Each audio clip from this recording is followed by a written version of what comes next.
voice in the same exact position I have every time before. I farted. Did you get that?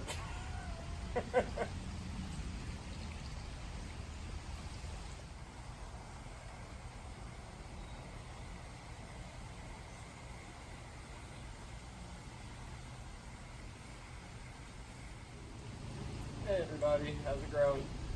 Just wanted to do a quick video and show you how I start my seeds. Today we're going to start some bok choy and see how that turns out.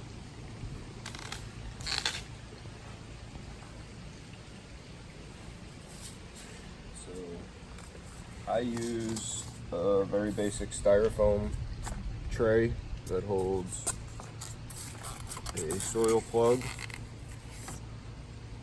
I've had these soaking in basic water just to get them nice and wet so they'll take to the seeds. With this used to fit into this tray. I've cut it off so that it's actually going to fit into an aquarium. Once I'm done here, I'm going to end up using this aquarium to grow the bok choy. For right now, as they're just starting, I'm also going to put in a few things of kale, some spinach, and a couple lettuces, mix them in there, but they're not staying in there permanently. So these are the seeds I'll be planting today. It's a basic bok choy, Shanghai green choy, from Baker Creek Heirloom Seeds. And all we're going to do is pour a few out into my hand.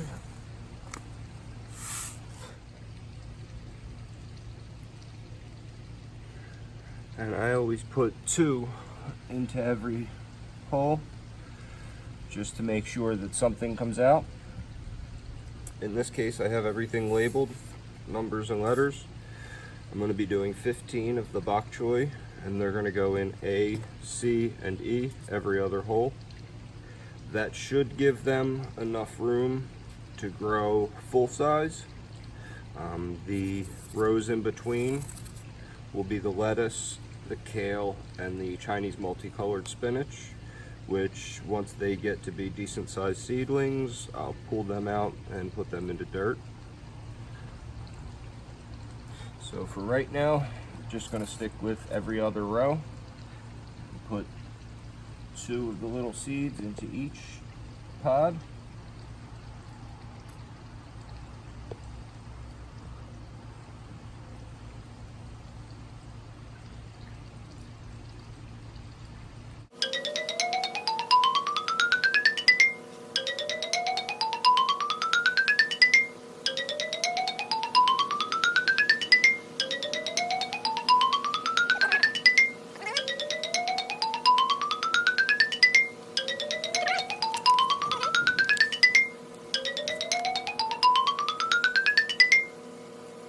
And that's all it takes to plant the seeds.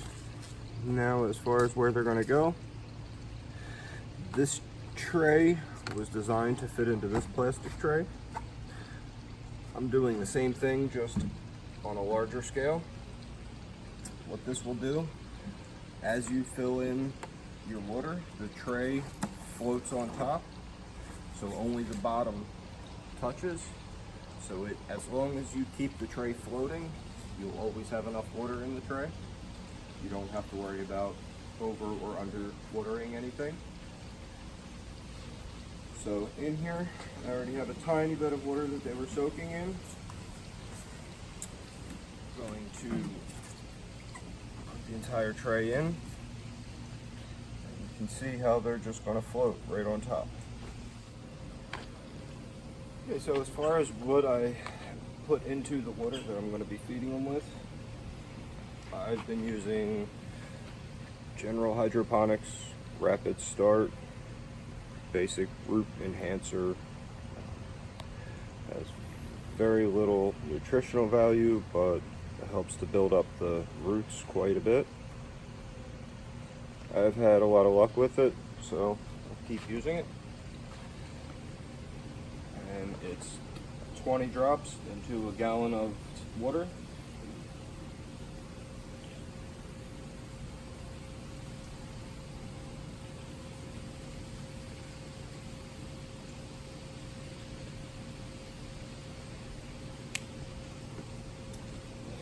that a shake.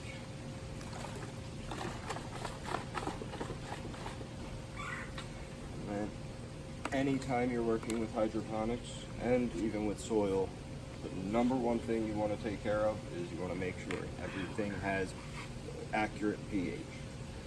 Hydroponics, generally 5.5 to 6.5 is where you want to go. I usually stick right around 6.0, just kind of right in the middle. Most plants tend to do very well in that range, but that can be the easiest way to either kill plants or just not have as good of a turnout in terms of a harvest goes. But all you need to do, take a sample,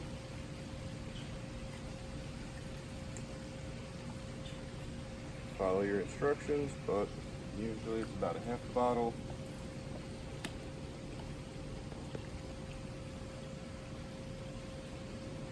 Four drops, put the lid on, shake. It actually looks, compare it to, they have the chart right on the bottle. And that looks like that's about a 6.0 as it is, so I'm not going to mess with it. If I needed to go either up or down with the pH, just add the appropriate chemicals.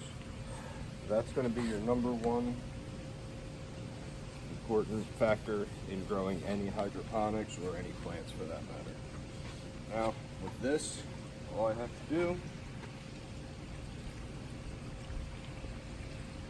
add it to my tank, and you'll see the tray start to float.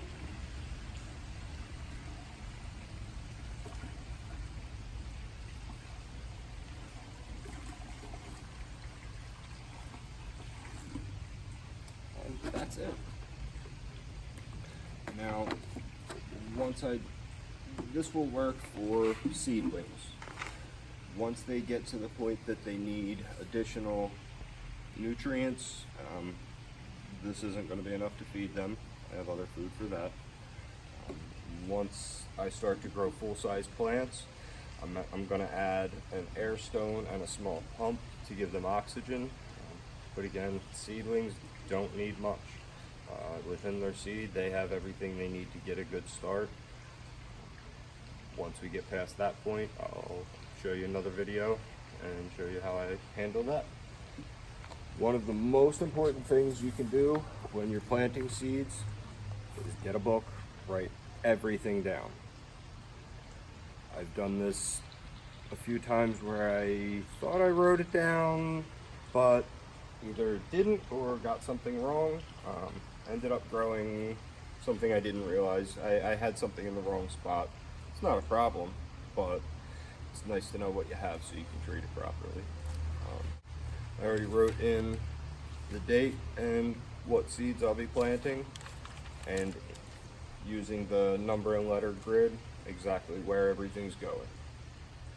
Now, before I put any of the lettuce or kale into dirt, I'll make sure I know what's what and plant them appropriately and label their new spots as well. That's about it. Now I'll wait for these to pop up. The package says 7 to 10 days. I'll hope to start to see them within 4 to 5. If not, within a week or two, I should have something. The gallon that I put in here will be enough to get them started. That'll be enough for a couple weeks. By that point, they'll be ready for their next round of real nutrients. So that's it. That's all it takes to start the seeds. And now it just sits in the sun. So thanks for watching, and come back soon.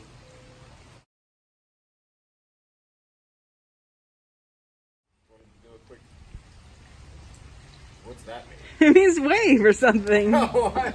You're just like...